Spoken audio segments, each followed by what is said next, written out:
It wasn't until our two sons were born that I realized it was much more. One doctor said to me, it's no big deal. I look at my son, he has tumors, and I feel so helpless, not being able to do anything. And at one point, I was getting upset over watching these tumors come out and not knowing how many or where they're going to hit. Now I pray that they don't hit in the vital areas. It is totally unpredictable. He has his years ahead of him where he has his puberty, he has his 20s to go through, his 30s. Nobody can tell me. And I can sit back and say, dear God, help me. There's nothing you can do. When the Elephant Man was playing in town, someone looked at me, a young boy, and looked at his friend and said, there's Mrs. Merrick.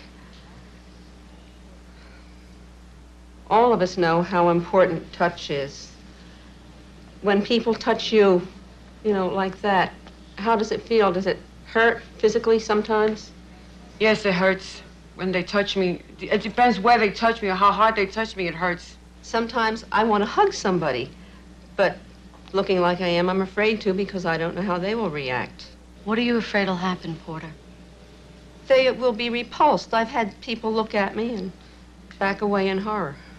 It might not only be that they may feel repulsed, but they might feel that it's contagious, but it's not. Like when we have a social gathering and people come in and they kiss each other, like I always kind of wait for them to approach me first. And if I see them approach me, then I can already tell the sign if they're going to approach me. If they don't, I just give them a smile and not make them feel uncomfortable. I have a different perspective.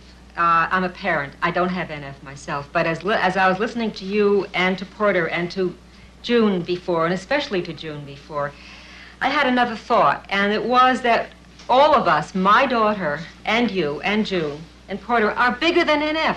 And that's not the same thing as saying that it's nothing much. It is a great deal.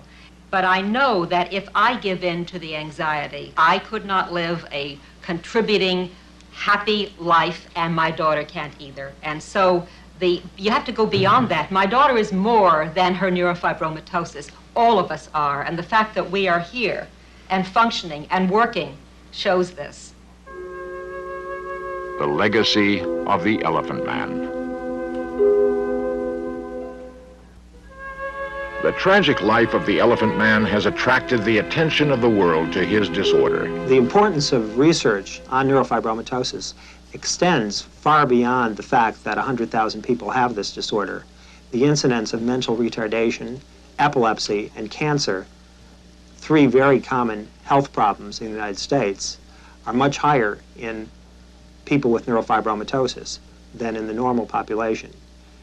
Research on the mechanisms by which neurofibromatosis produces these problems may very well lead to clues about these other major health problems.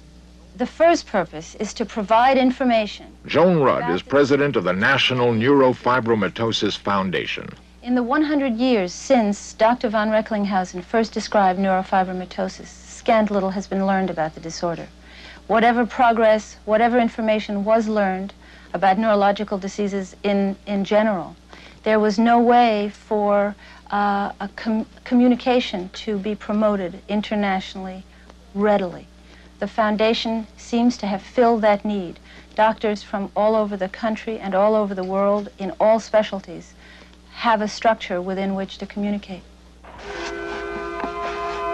For information concerning neurofibromatosis, write NF, 180 Riverside Drive, New York, New York, 10024.